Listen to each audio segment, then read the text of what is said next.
Dear guests, as we are running over the time a little bit, please take a seat. We have to start. And welcome back. I hope everyone enjoyed coffee break and opportunity for networking. So we have another very interesting panel discussion on consumer education, empowering vulnerable consumers in the digital e-commerce landscape. And I'm delighted once again to introduce our moderator, Ms. Teresa Moreira, and our panelists, Cristina Reifa, she will join us online, Daniel Mankowski, Deria Gundur Oshelebi, and Sergo Sanikidze. Please welcome.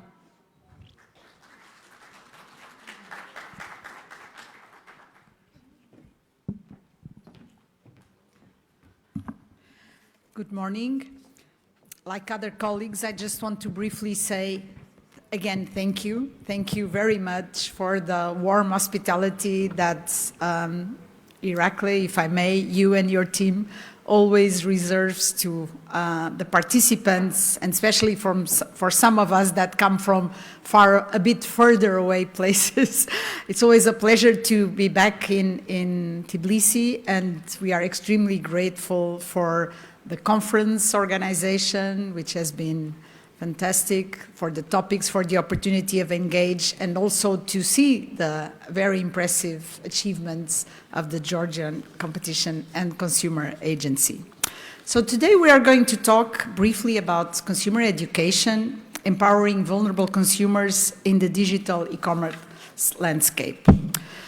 We have the speakers that have been announced. I will very briefly introduce them again, but I wanted just to start with a few words to tell you that, as most of you will know, but that the United Nations guidelines for consumer protection were adopted in 1985 and were revised twice, in 1990 to introduce the important topic of sustainable consumption, and in 2015 to really expand the scope of these recommendations and to establish what we call an intergovernmental machinery.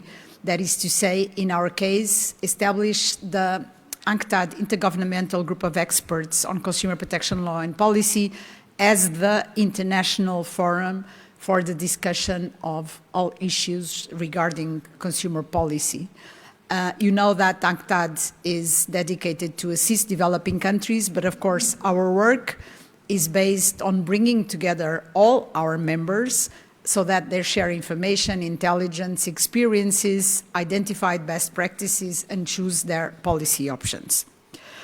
Now, we are talking today about consumer education, and especially in the digital landscape. And I wanted to just underline that, of course, the right to information and to education is one of the key consumer rights, since we have been talking for some decades about consumer policy. And I also wanted to draw your attention to the fact that the revised UN guidelines for consumer protection do recognize this right to education, considering that it is for governments to promote consumers' education, but also for businesses and for civil society organizations, namely consumer organizations. At the same time, the revised guidelines recognize the protection of vulnerable and disadvantaged consumers as one of consumers' legitimate needs.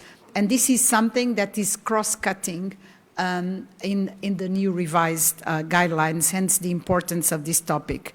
Let me also say that as of 2017, UNCTAD established an informal working group on vulnerable and disadvantaged consumers, so recognizing the importance of this topic.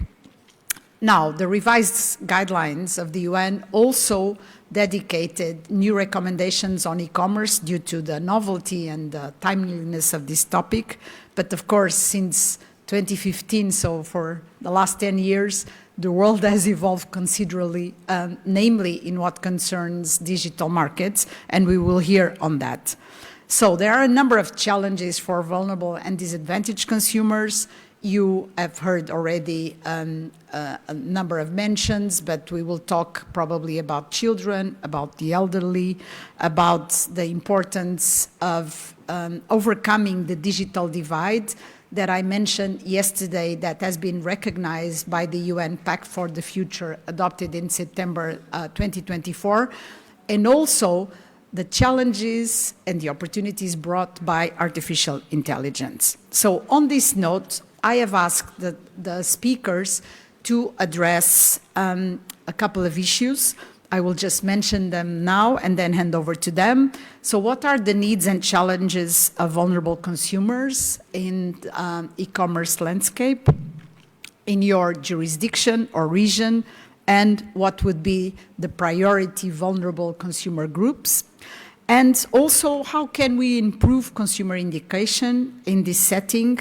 And how can international organizations, networks, and regional organizations contribute to overcome the current digital divide?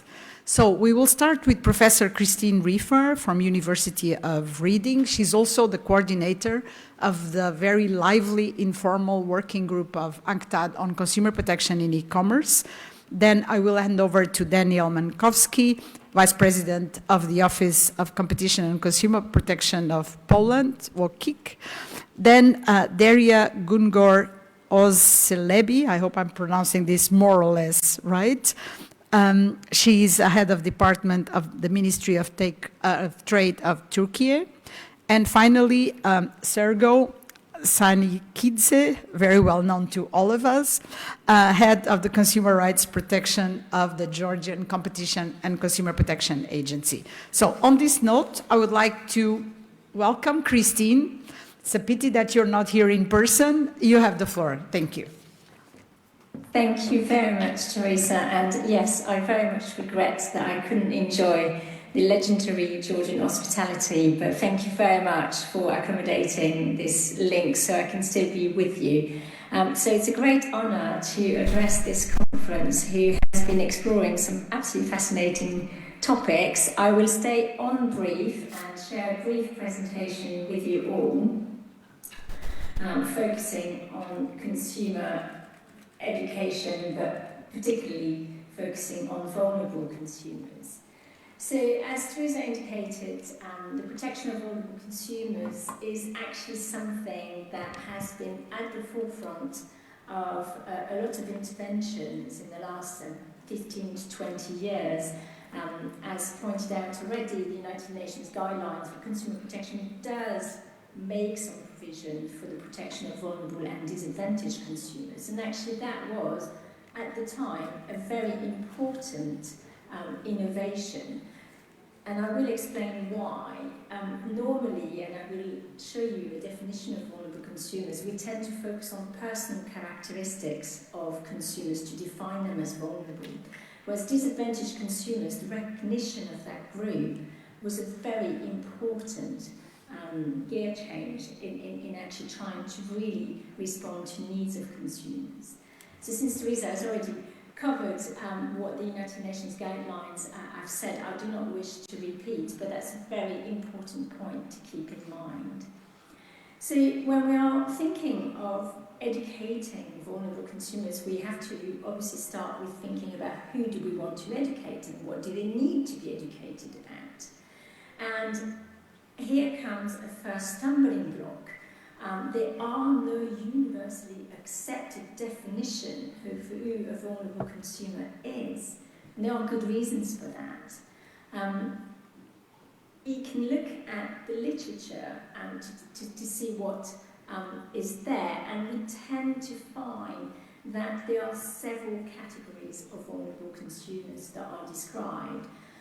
The more traditional approach is that we define consumer vulnerability in relation to specific consumer groups, their individual characteristics. So the more traditional definition of vulnerability is about age, gender, disabilities, maybe level of education, and sometimes income, but this is rarer.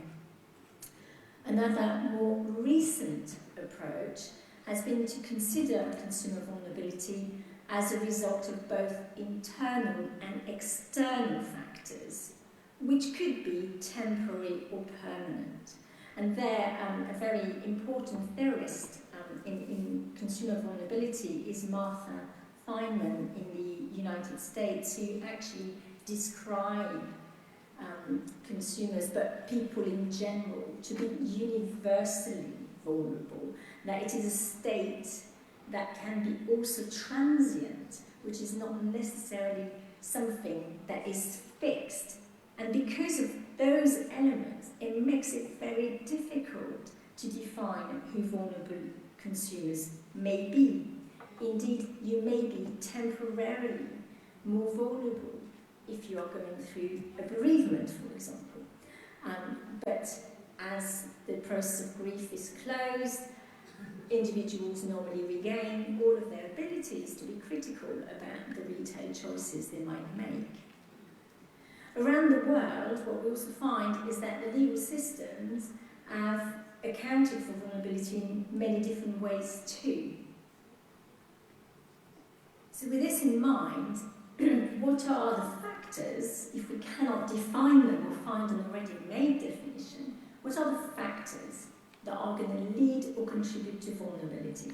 What are the elements that perhaps an education program or a legislator or a regulator thinking about how to help vulnerable consumers may reflect on?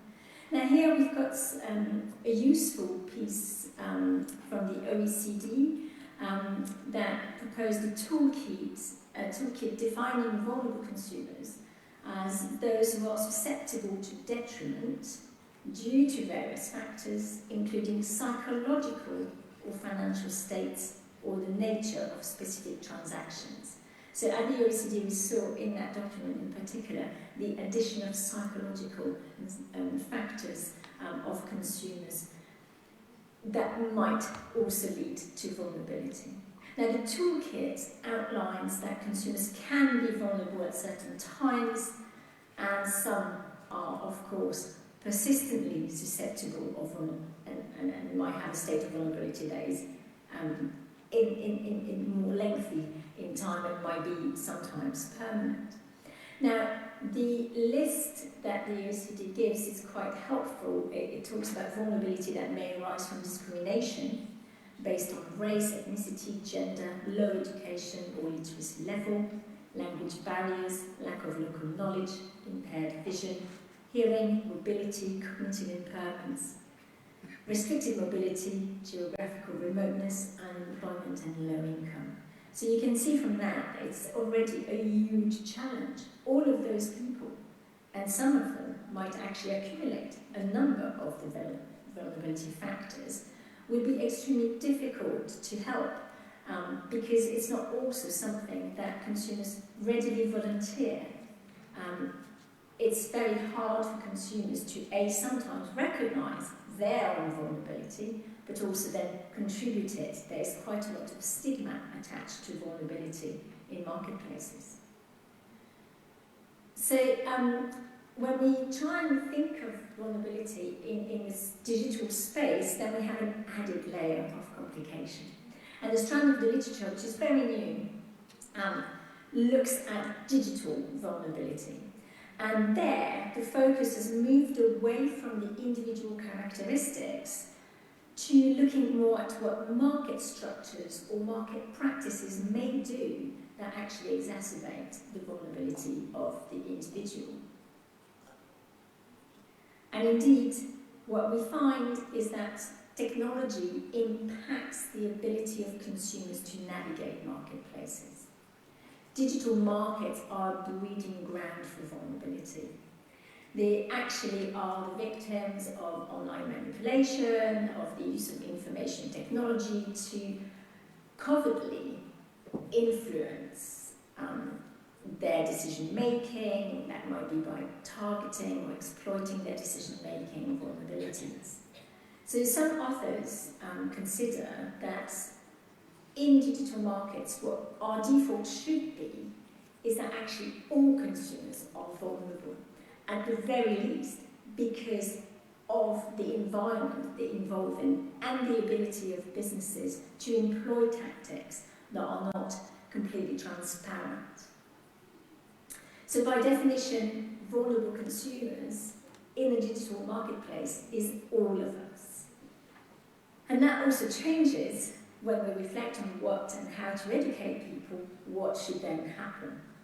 So Teresa asked us to pick an area of priority, and mine, and I'll say perhaps a bit more in a moment, is about children. And the reason why I picked children is because I think they are more vulnerable than the average consumer. They're also an increasingly important target group. Most of our children now are using tablets very early on, and using other devices and playing on our phones actually much better than we can. And therefore they are susceptible to this shaping and framing of their mind without necessarily the ability to really distinguish what is commercial content and what is normal entertainment content. They are also the future, and it needs to be them that are also educated so that they can be prepared for the marketplaces of the future. So on that, I point you all to a note that was written by Sweden for the UNCTAD working group on consumer protection in electronic commerce that details a lot of those aspects. And I'll stop my remarks at this stage and look forward to hearing what the other panelists think priorities should be and their take on the subject. Thank you. Thank you very much, Christine, for setting the stage, so to speak. Now I would like to hand over to Daniel, who also has a presentation.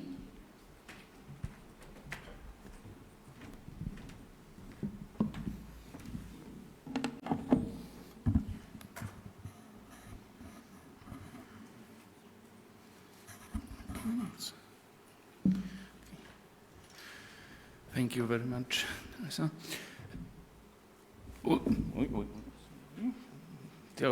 Start moving. Okay, I'm not going anywhere so far.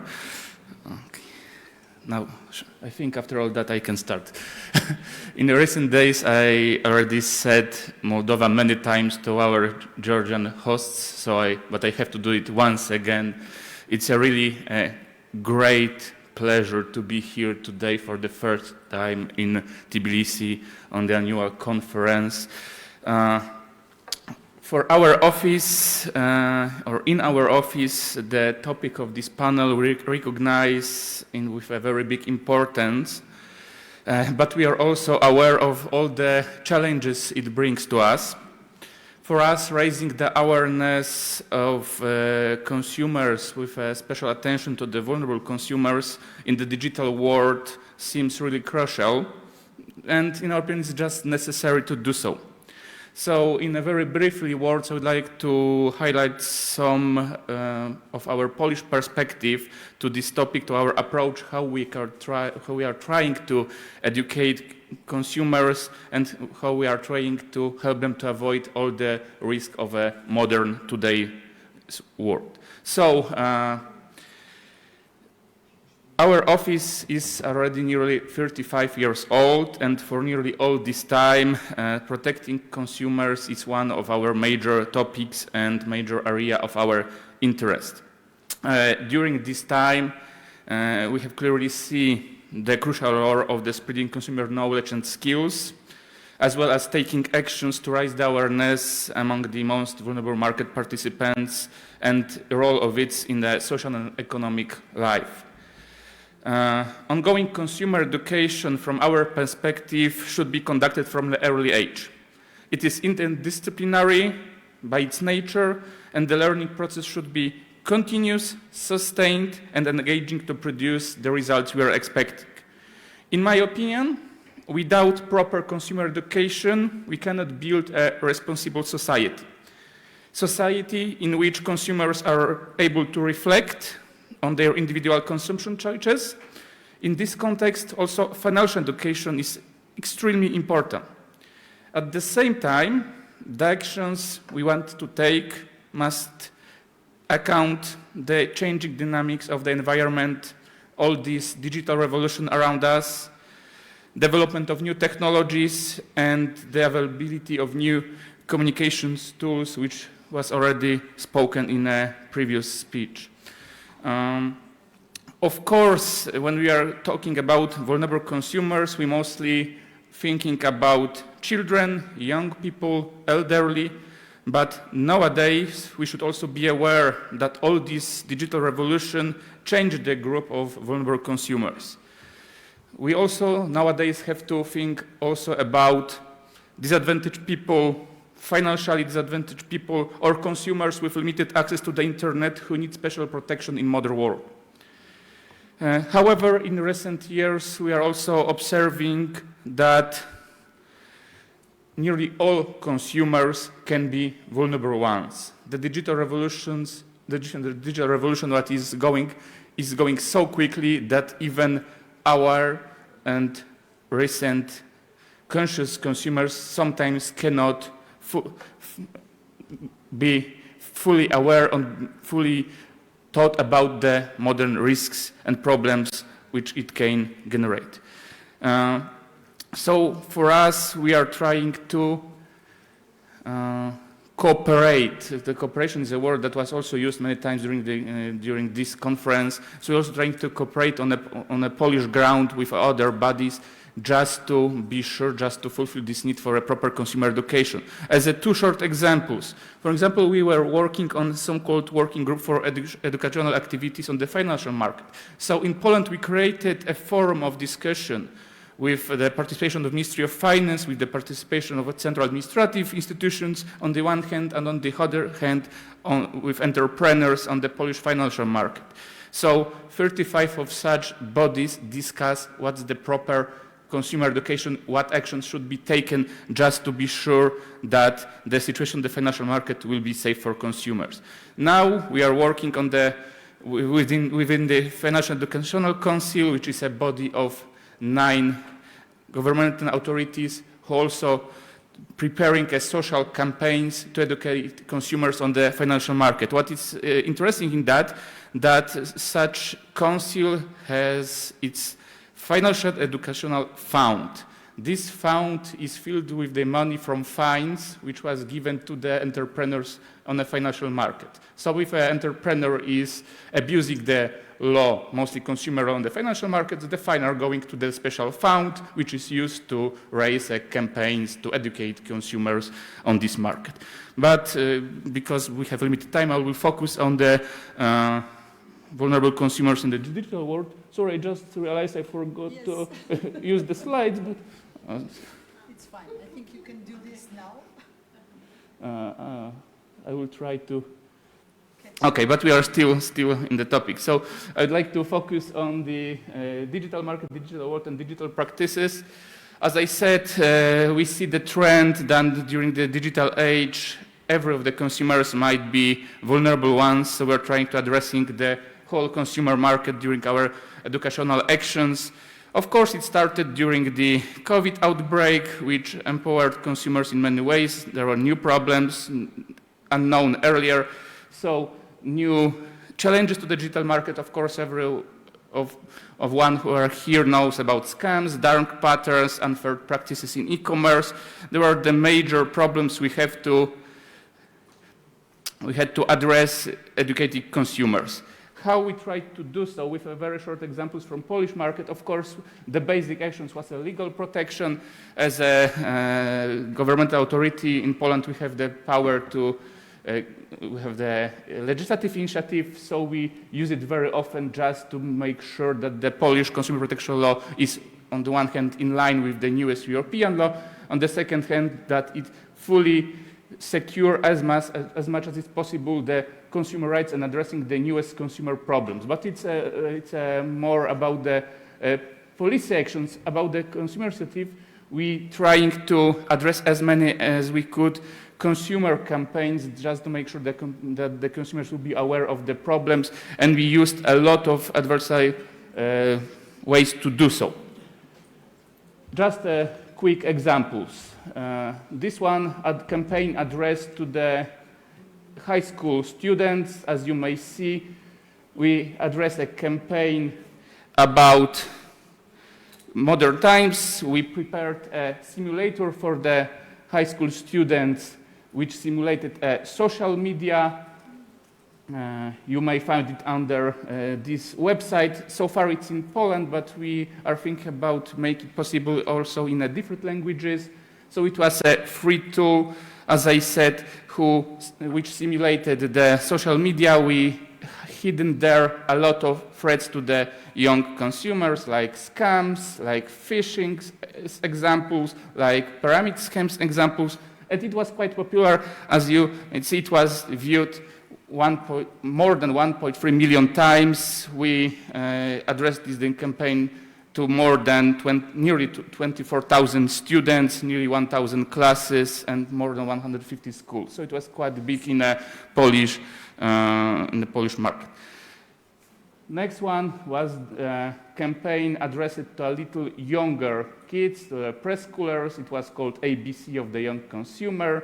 So once again, it was a campaign addressed to mostly to the kindergartens. We taught teachers about the basic consumer rights. We prepared materials from them to create lessons for these pupils, but we also prepared online games for the youngest kids. 2 online games in which they will learn how they should behave and what they should expect as a young consumers on the market. As you may see, these pages were so far visited 62,000 times. What's more, also we are cooperating with the NGOs every year. We have grant funds for them, so with our help they are also trying to educate Polish consumers. Recently we created a contest from the NGOs for the Consumer Rights Project, and as I see in my notes, the projects that won were also targeted for the younger consumers. The project Young Consumer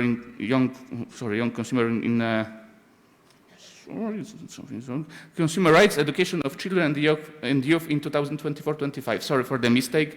So the contest was already done. 2 NGOs get grants, and they already started to preparing their campaign. Those campaigns also including creating educational games, board games, and the training for teachers to help them to protect also their students.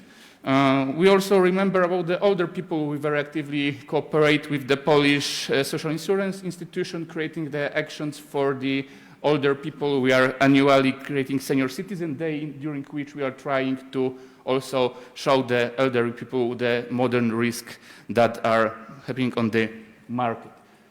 Because I don't want to take the opportunity to take too much time, the last thing I want to say, and my last point is, we are educating about the recent things, but are we prepared for educating consumers and protecting consumers about the newest ones? How about AI? Because for me, recently, it's one of the biggest problems, how to educate consumers about all the risks connected with AI.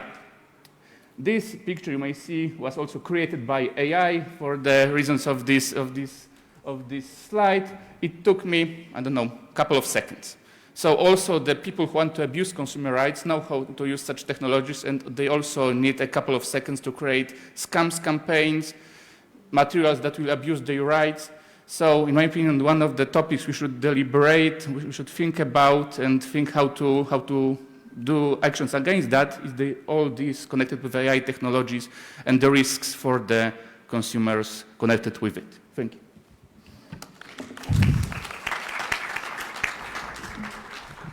Thank you very much, Daniel. I think very interesting examples. Again, a little bit the priority on children for obvious reasons, as Christine mentioned. I will hand over now to Daria, please.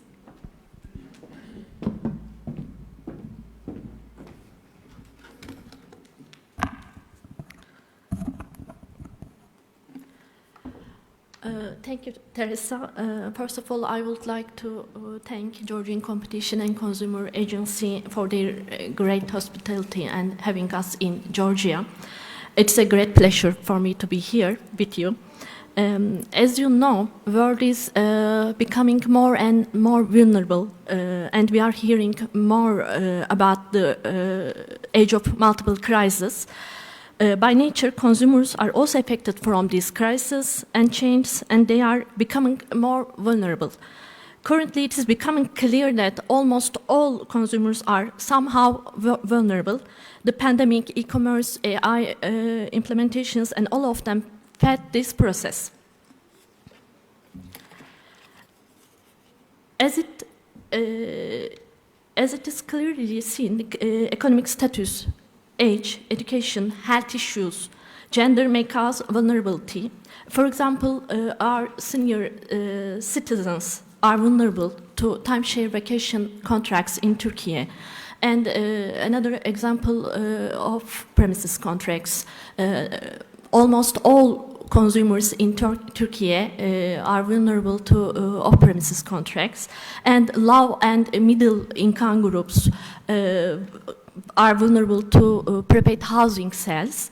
But I just said it's becoming clear that almost all consumers are vulnerable. The distinction between the average and reasonable consumer and vulnerable consumer blurs. As the distinction between the consumer vulnerability and consumer protection blurs. So I will try to explain the Turkish case in terms of protecting vulnerable consumers, and I will try to summarize what we are doing to reach the goal. Let me continue with some facts on digitalization in Turkey. 95% of the population uses mobile phones. 83% of the population uses the internet. And 73% of the population is active social media users. This digitalization process changes e-commerce, banking sector, education, and even the health services. By nature, it changes the consumer behaviors and habits. Today in Turkey, half of the internet users shop online. So, we carried out a field study called Digital Consumer Project this year. And within the scope of this project, a field study is completed for understanding the situation of digital consumers and determining the needs for legal regulations. 1,000 face-to-face interviews done within the scope of this field study, and I want to summarize some important findings of the field study. 48 of the participants use digital media to a high degree. Approximately 65% of digital consumers have difficulty recognizing advertisement in the content of websites or applications. 1 in 2 consumers are concerned about sharing their personal data. And 30% of participants use social media for shopping. And of course, this brings challenges and opportunities to our lives. New age digital advertisements, personal pricing, consumer comments, influencers, advertisements, and tag patterns are some of them.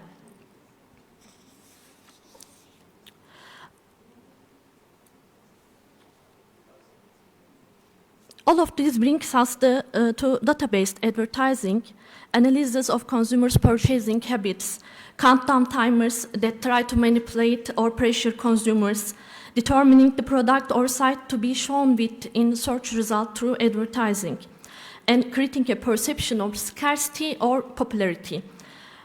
I want to share my personal experiences with you. I bought a jacket to my husband online. We received the package, and in the package there is a pink woman jacket that suits me. In all his innocence, he asked me if we bought this jacket or not. We sent it back, and I got in touch with the representatives of the firms just in curiosity, they said we were out of stock, and we took our chance by sending you the different color of the jacket you bought before. This was a memorable and interesting experience for me, because they tried to manipulate us. The increase in digital e-commerce also reflects in the decisions or implementations of the administrative bodies. In Turkey, we have a board of advertisement, which operates General Directorate of Consumer Protection. The board consists of 19 members. 10 of them represents public institutions, and 9 of them are from civil society organizations. The board examines commercial advertising and unfair commercial practices. And legislation about the advertisement may influence, we have legislations about the advertisements that may influence the children and involve the children. For example, the advertisements must not convey that the position of use of a particular product gives the child physical, social, or psychological superiority over their peers. And the advertisements mustn't directly encourage them to persuade their parents or other persons to buy them. Or they must not use expressions that suggest that the price of the product is low. Advertising in connection with online sales must not contain any encouragement to buy aimed directly at children. In the case of deceptive advertising and unfair commercial practices are always on the agenda of the board, and there are approximately 2,000 files that were examined and decided in 2023. And as you see, 79% of them are related to digital trade. The amount of penalty imposed by Board of Advertisement in 2024 is 204 million Turkish liras. It approximately equals to $6 million, and the number of access blocking in 2024 is 104 access blocking.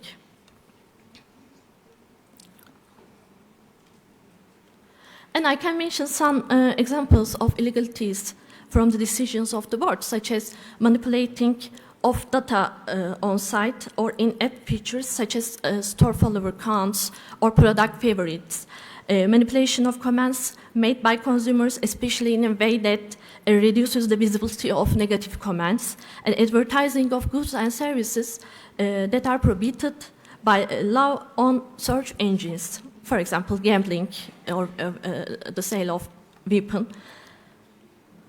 And what are we doing to combat these? Personal data protection protocol signed between the General Directorate of Consumer Protection and Personal Data Protection Authority to protect the consumers' data and develop common policy, and in order to benefit from each other's experiences. And social engineering fraud prevention workshop was held with broad participation, and call center, phishing, banking system, air trade, Ponzi and pyramid systems schemes discussed.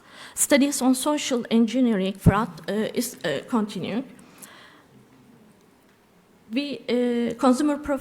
Our General Directorate conducts profile research every year to understand the characteristics of consumers, their behaviors, and the level of knowledge and awareness. And also every consumer complaint submitted to the ministry is examined, and the relevant department provides written information to the consumers about their rights.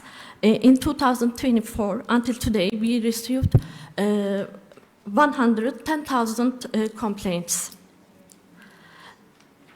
The consumer awards have been given for 27 years to protect and raise awareness among consumers and encourage them to exercise their legal rights and to promote scientific studies on consumer law or consumer protection.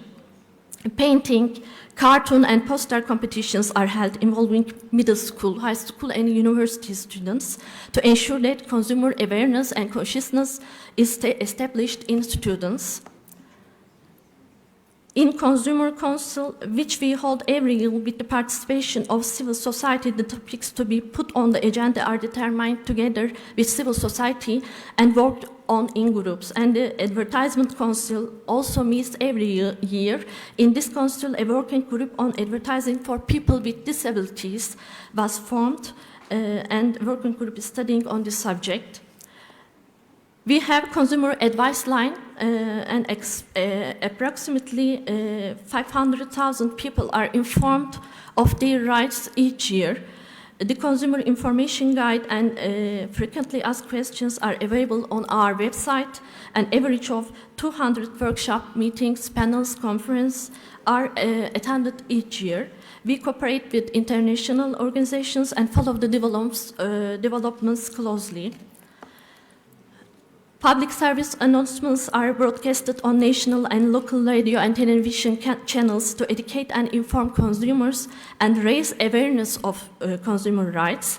And regular press and social media announcements and infographics are used to inform consumers at times when they are likely to fall victims to scams. For example, we announced informations especially before November discounts and holidays. And finally, we carried out some EU-funded projects. One of them is strengthening consumer protection project. This project includes training and awareness-raising measures for consumer arbitration boards, private sector, and the consumer organizations. It's estimated that 10 million consumers were reached. And workshop on consumer protection in the digital economy was organized under the TAIEX mechanism, attended by 100 civil society organizations and public sector representatives. In conclusion, we try to act quickly by keeping the finger on the pulse of the agenda and new age implementations, because digital world is very fast and the consumer protection is a very dynamic subject. Thank you. Thank you very much, Daria. Now we heard from, let's say, a broader group, broader targeted group, since you mentioned this importance of, well, monitoring advertising industry, so to speak, and very effectively, I think. So obviously not focusing just in one groups of consumers. And now our final speaker, Sergio, you have the floor. Thank you. Thank you very much, dear Teresa. It's an honor to me to participate in the panel, which is moderated by you. It's one of my greatest achievement in my career. Dear guests, it's an honor to me also to stand in front of you and discuss this crucial topic. My presentation will take a longer time due to my stuttering, and please bear with me.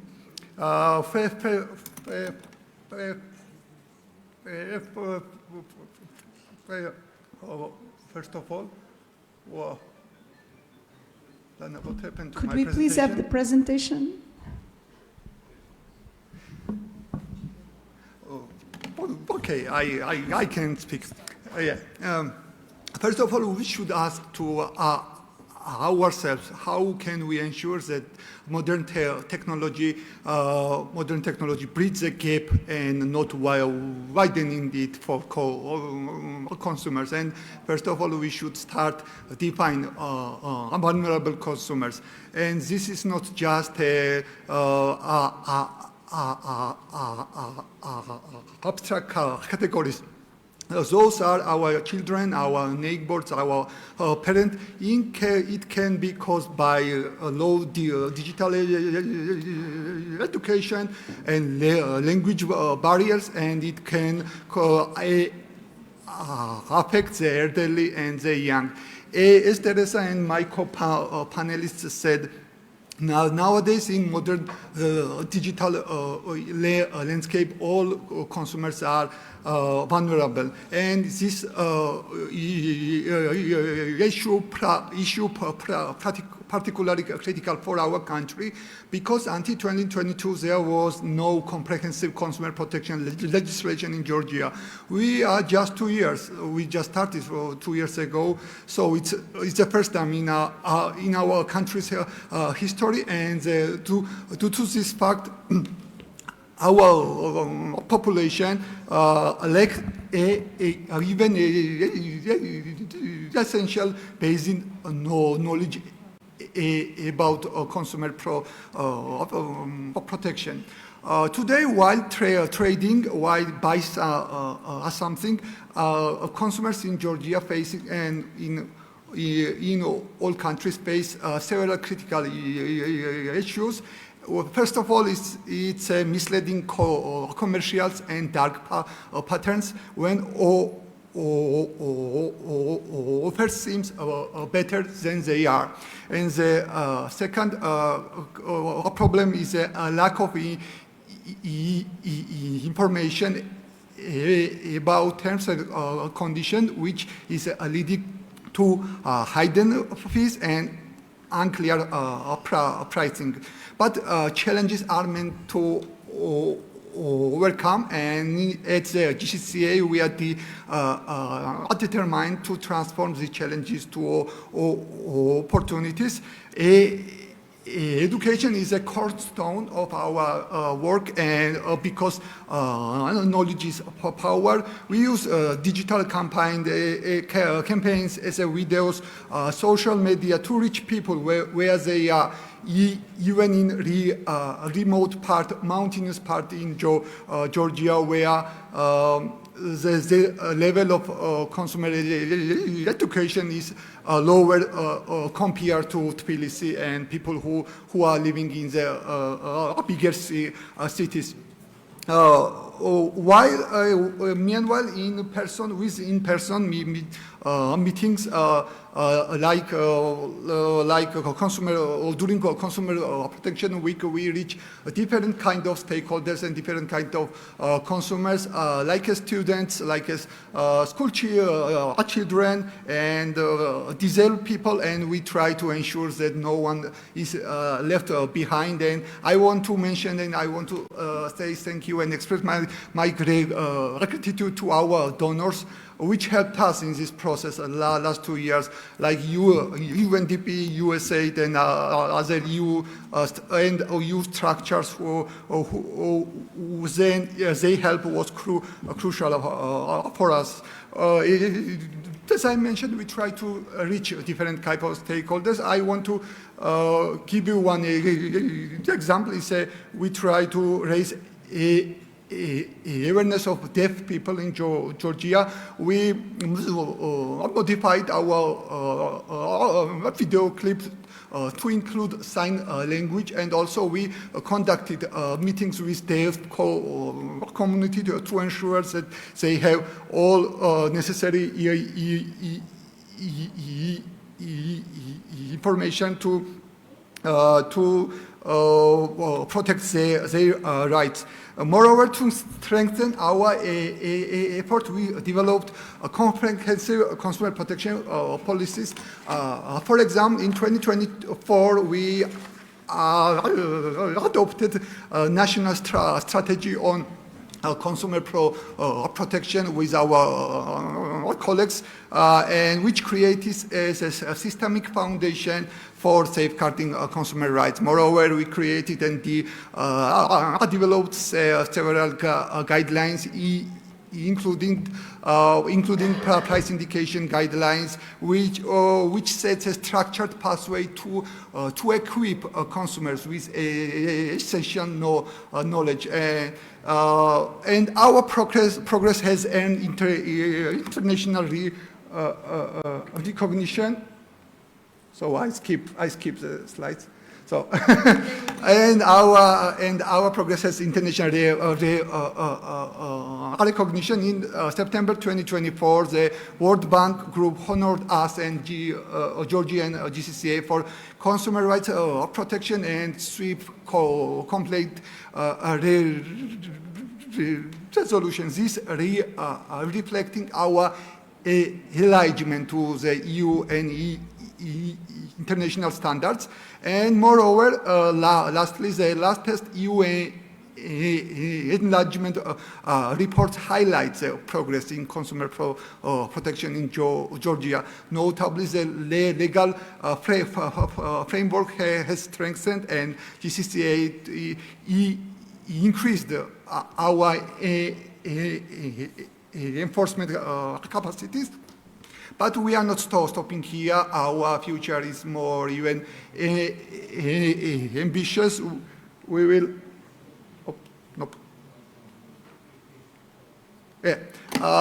In 2025, we will launch e-commerce guidelines which make shopping safer and more transparent. And also, we are planning to create guidelines on green claim and consumer warranties. However, inclusivity remains our cornerstone. We are committed developing multilingual resources to break down barriers for Georgia's diverse communities. And through expanded awareness-raising campaigns, we aim to reach every corner of our country and ensure no consumers left behind. In conclusion, empowering vulnerable consumers in the digital e-commerce landscape is not just a matter of consumer protection, it's a matter of social justice. As the GCCA, we are proud of progress we have made, but we know that there is much more to be done. We invite all stakeholders, our colleagues, government, businesses, and civil society to join us in this mission. Together, we can ensure that the benefit of the digital transformation are accessible for all. So, thank you very much. Thank you very much, Sergo. I think, as we heard yesterday from Chairman's presentation, in a very short period of time, since you until recently you did not even have a consumer protection framework, I think you have achieved a lot. Thank you also for mentioning disabled groups of consumers. I think others also mentioned this. This is what usually we focus on when we talk about disadvantaged consumers, but also thank you for mentioning, as other speakers, the diverse communities. I think groups of consumers that live in remote places and often low-income consumers that tend to be less formally educated are also a very important goal.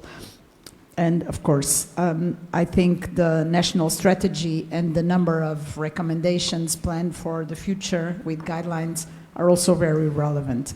Now I would like to ask all speakers, starting with you, Sergo, I think it's clear by now how consumer education can be improved from all speakers. But I would like also to hear from you on what can be the role of international and regional organizations and networks. You mentioned, of course, I know that the Georgia Competition and Consumer Agency is very well represented in the international sphere. I think it's also very interesting to hear about this sort of regional or bilateral cooperation that you mentioned, like other colleagues. So I will ask you, what can international organizations and networks do a little bit more to really improve consumer education in the e-commerce landscape? Over to you. Thank you very much, Teresa. That's a great question, because to empower consumers, this process to empower consumers needs to collaborate different international and local stakeholders, and international organizations help, like OECD, like UNCTAD, and ISPN is crucial. And I just can give you one example, distinguished example. It's a informal working group of e-commerce of UNCTAD, and I would like to thank you to create this group, and I would like to thank you to Christine, because she is doing great job in this working group. And yes, working group, practice sharing, best practice sharing is a key in this process to empower consumers, especially in the digital landscape. Thank you very much. Well, UNCTAD established this informal working group at the request of member states, and we are very lucky to have very intense and active participation of even stakeholders. But yes, I think the person that needs to be mentioned is Professor Christine Riefer, because her scientific coordination has really helped us move forward. And I want to mention that we have a technical note on artificial intelligence and consumer protection underway, which we hope it will be out very soon as another contribution. Now I would have asked the same question to Daria. I also mentioned a number of, let's say, international cooperation projects. What else do you think could be done? Thank you. Digital markets are very complex due to their technical elements and require quick action. When problems arise, consumer empowerment and awareness are undoubtedly the important part of our job. However, I think it is not always possible for regulators to quickly analyze the situation and take the necessary action. Budget limits, lack of trained and technical staff may hinder strict regulations, and civil society organizations play a critical role in identifying and reporting the problems. Cooperation and coordination between the regulators in different countries is necessary to effectively tackle the cross-border issues. And international organizations can serve a platform for best practices, regulators to share, and case studies and problems faced by vulnerable groups. They can also contribute to the development of international guidelines, frameworks, and or standards to address risk in the digital markets. And lastly, we can coordinate joint enforcement actions against companies that systemically exploit consumers' vulnerabilities to victimize them. Thank you very much, and thank you for mentioning, of course, the enforcement. I think, in any case, especially Daniel being within the EU setting, can also talk about this. But let me just mention, for those of you who are not familiar, that both the European Commission, as ISPEN, that is to say the International Consumer Protection Enforcement Network, have been conducting for a number of years internet sweeps every year.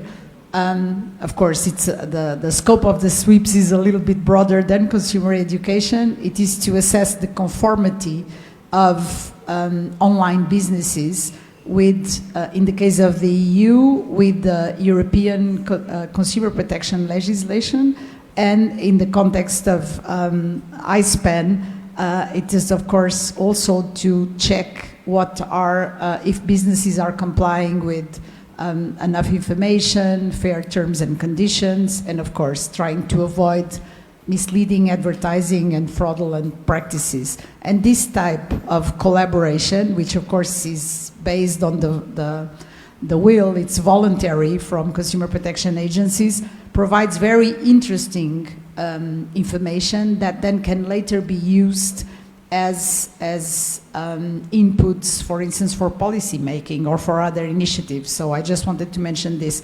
But Daniel, tell us also about, well, you have, not only you are very active as we observed, but of course your country is a EU member state. You're also very active within the OECD, ISPAN, and I'm sure in a number of bilateral twinning and TAIEX type of projects. What can you tell us about what else can we ask the international community to do? Thank you for this question. In my personal opinion, as I tried to present in my very brief speech, we cannot presently educate consumers on our own. In my opinion, it's no sense doing that without internal but also international cooperation, both with NGOs but also with other national agencies and international bodies or organizations like all above mentioned bodies like UNCTAD, OECD, ISPAN, or other networks. What is important for me, from my perspective, the modern consumer educations have to be prepared that way that it will engage all these participants, but also consumers. All of these actors have to be active during the educational process, and nowadays in the digital era we also have to be ready to use all these modern tools to educate. We have to follow all these digital changes and be prepared to use all these new methods, new tools, just to engage consumers, engage other bodies in this process. A lot already was said about how the international or European bodies can act actively in the meaning of spreading the knowledge between members about the education, but once again, for me, one of the major roles, of course, by such bodies is to educate how to educate. As it was said, so I don't want to repeat that, we have a lot of best practice workshops with actions like OECD Global Money Week, so it is very important. But it's one more thing which is for me important also to highlight is the ability of such bodies to work together on a legal framework. Most in the European level, as we talked previously, we had a lot of legal changes. We have a lot of new legal set of rules and regulations on digital market, of course, like DMA, like DSA, so Digital Market Act, Digital Service Act, new AI Act, and it's very important to talk together how we should understand these rules and how we should set those rules just to set that equally. In my opinion, even the countries outside the European Union can benefit from that, because the area those regulations are covering will be present, will be such problems that those acts trying to cover will present in every country without inside or outside EU. So if we will be able to set those rules together, we'll be sure that the consumers will be protected exactly on the same level in every country in which these sets will be set at, so the level of the consumer protection will be equal around the world. Thank you. Thank you very much. I think it's clear from what we have heard since yesterday that the most recent EU legislative initiatives, let's say addressing digital markets from a competition or consumer protection side, are a reference, maybe because also they were the first, but I think it's very interesting, even though, of course, from the point of view of UNCTAD, a number of other pieces of legislation, soft law, guidance instruments, are also being adopted. But I think you are all absolutely right from the point of view that we are talking about global markets, and these, of course, need international cooperation or bilateral or regional cooperation all combined. I will like now to ask Christine also to share her views on the role of international and regional organizations and networks. Christine, you have the floor. Thank you, Teresa. And I think I'm not going to add very much, to be fair, on what's already been discussed. I certainly agree that it is for all types of organisations to engage with this activity. It's very important. It cannot be solved by one single entity or stakeholder, and it really requires collaboration, not only international collaboration, but also within countries. There are normally many institutions responsible for the protection of consumers, and when we talk about vulnerable consumers, many of them may require other services as citizens, but that's because they may have a disability, because they may be sick, and so on and so forth. So there is inter-agency collaboration that's also required at local level. On the discussions that we heard, I certainly agree also that it's very important to perhaps refine the way we educate people, and I was very happy to hear of all the initiatives in different countries, and notably the ones that engage children through games and actually make sure that the message kind of lands with them in a media that they actually understand and want to engage with. So I probably wouldn't add too much. Perhaps if we have another question on what to improve, I might expand a little bit more, but on that point I think we already have great consensus on collaboration being a key factor. Thank you very much, Christine. Well, I think we are about to end, but if you allow me, I will try to. It's very difficult to summarize because this is such a rich topic. I think it is very reassuring and very promising that we have heard about so many initiatives at national, at regional level, some from countries like Poland or Turkey who have had consumer protection framework for a longer period of time, others from Georgia, which so recently adopted a formal framework and is already very active.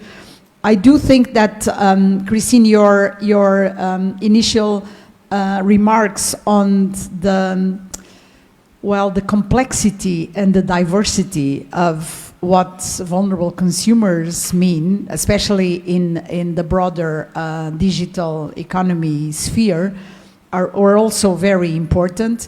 But I would like to just highlight a few points that all of you mentioned that I believe were very important.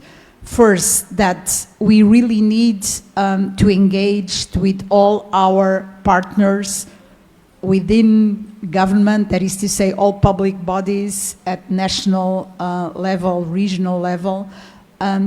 Also, that you need a combination of instruments and tools, and I think the Polish example, as Christine underlined, is very interesting because for you to address small children, probably you need games, and you cannot expect them to be very sensitive to a number of very strict recommendations that can be better understood or received by adult consumers. So the need not just to use a combination of tools, but also to adjust the content of these educational messages to the characteristics, to the needs, to the challenges of the different groups that you are addressing.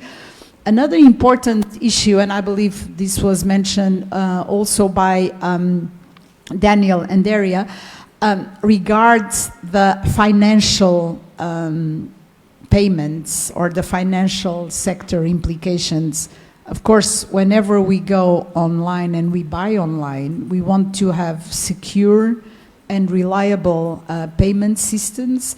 This, of course, corresponds to one aspect of financial consumer protection that Daniel mentioned, and often in each country, financial consumer protection can be dealt with by other bodies than the consumer protection agencies. Yesterday, of course, we had with us representatives from the National Bank of Georgia in a lot of jurisdictions, even in developed countries, financial consumer protection is entrusted to the central banks.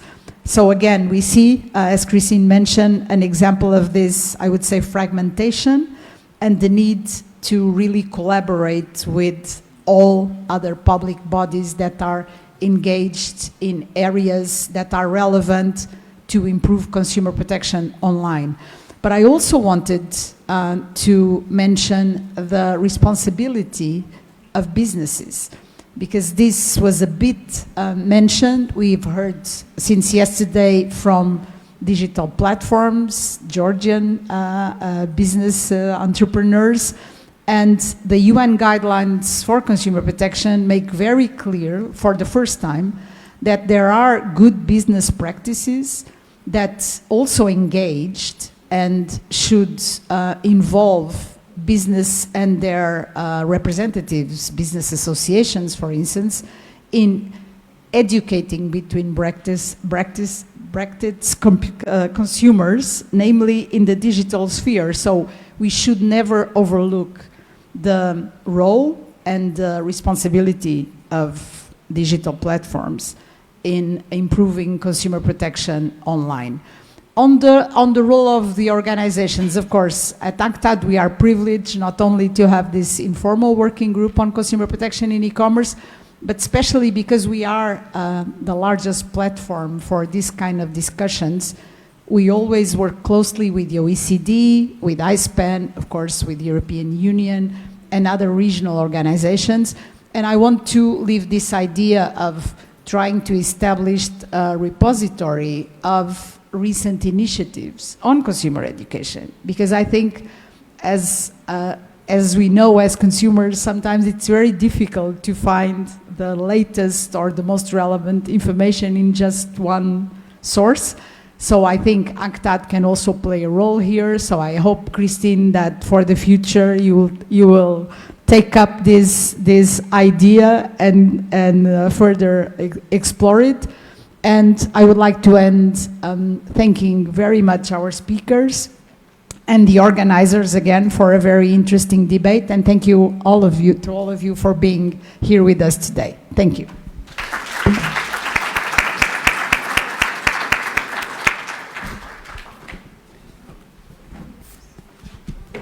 Thanks to our panelists for their interesting presentations and speeches. 1 minute only, finally. Yes.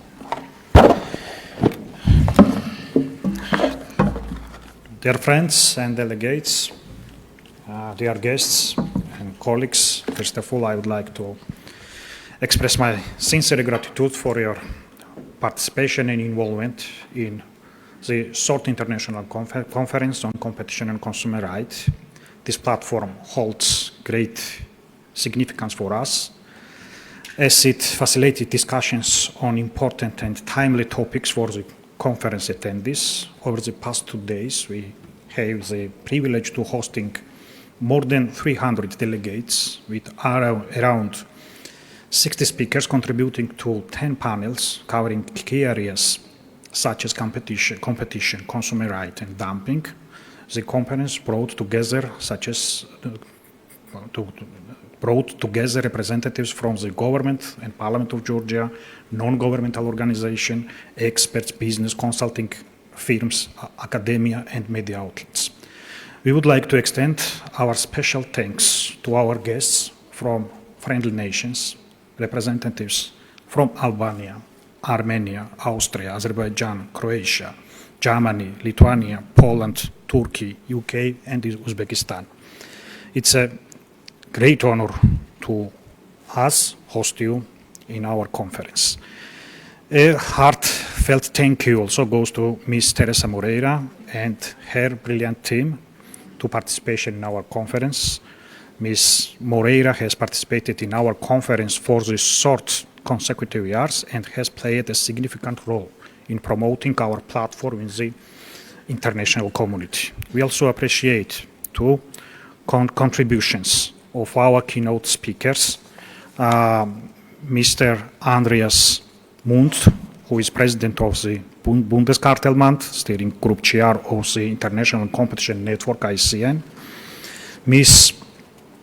Isabel Perignon, who is Director Consumers, Directorate General for Justice and Consumers of European Commission, and Ms. Cristina Cafara, who is Deputy Director of the CRPA Competition Research Network. Our gratitude goes to our colleagues and heads at the National Bank of Georgia, the Georgian National Communication Commission, the Water Supply Energy Commission, the Insurance Supervision Service, and their teams. Without their support, we would not have been able to create this platform. We also thank to the team at the Georgian Competition and Consumer Agency for their dedicated work. It's both a privilege and inspiration for us to serve as our hosts. We are eager to continue making progress in enhancing competition and consumer right protection in Georgia. Today, we working part of our conference has concluded. Our guests now have free time to explore our beautiful capital, Tbilisi, and visit its historical districts and areas. Tbilisi is especially beautiful at the time. Tomorrow we will meet in the morning for a cultural tour in Tsketa, the ancient capital of Georgia, and I believe we have an exciting day ahead of us. See you tomorrow, my friends, and thank you once again for your contribution. Finally, I would like to invite on floor Mr. David Gurgenidze, who is president of Georgian Technical University. We will sign memorandum of understanding later, and for us is great honor this process. Our priority is strong cooperation with academia, with universities, with students, and it's great honor for us. Thank you, Mr. David. მინდა ბატონი დავითი მოვიწვიო და ვთხოვოს სიტყვა მიმართოს კონფერენციის მონაწილეებს. Please, Mr. David.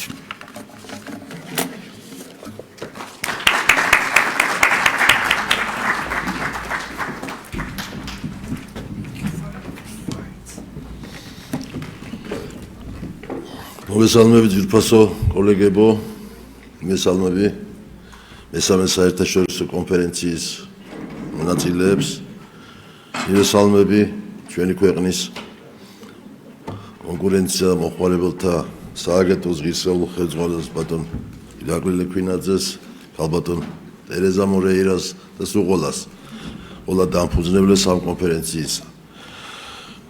ძვირფასო სტუმრებოდა კონფერენციის მონაწილეობა მინდა საუნივერსიტეტო საზოგადოების სახელით დიდი მადლობა მოგახსენოთ ჩვენ ქვეყანაში ჩამობრძანებისათვის და ნამდვილად შესანიშნავ კონფერენციაში მონაწილეობისათვის.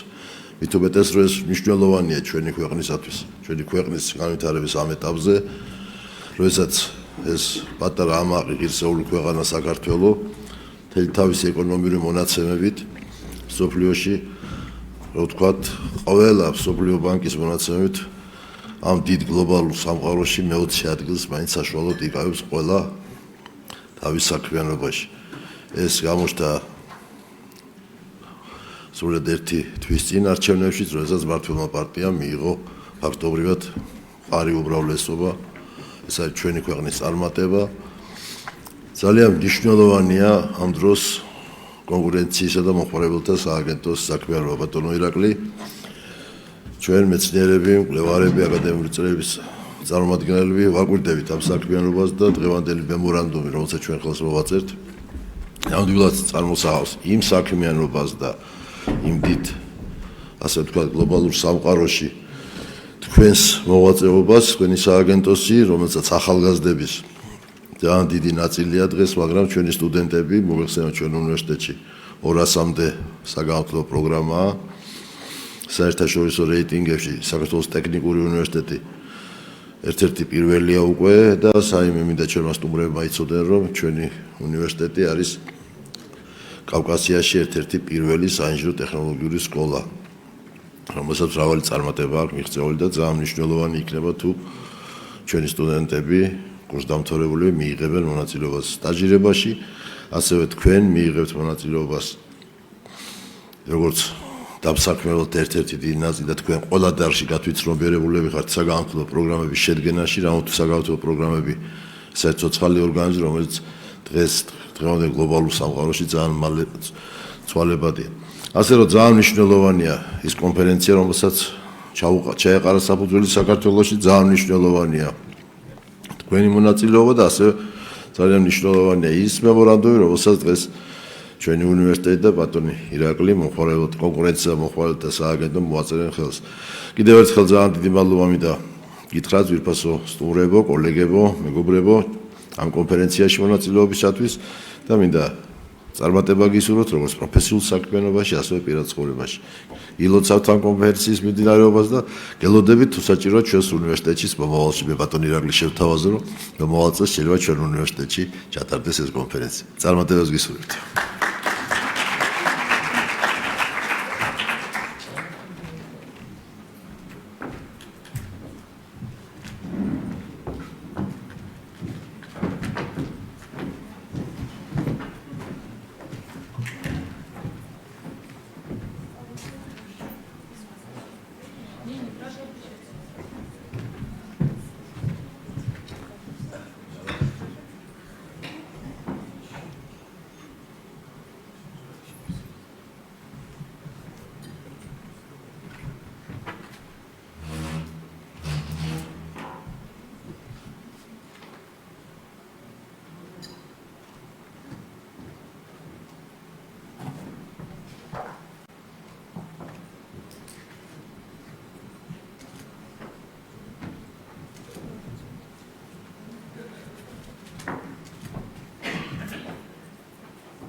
ძვირფასო ქალბატონებო და ბატონებო, ამით კონფერენციის მეორე დღე დასრულდა. კიდევ ერთხელ ძალიან დიდი მადლობა ორგანიზატორებს, თქვენ დამსწრე საზოგადოებას მობრძანებისათვის, კონფერენციაში ჩართულობისათვის, მონაწილეობისათვის.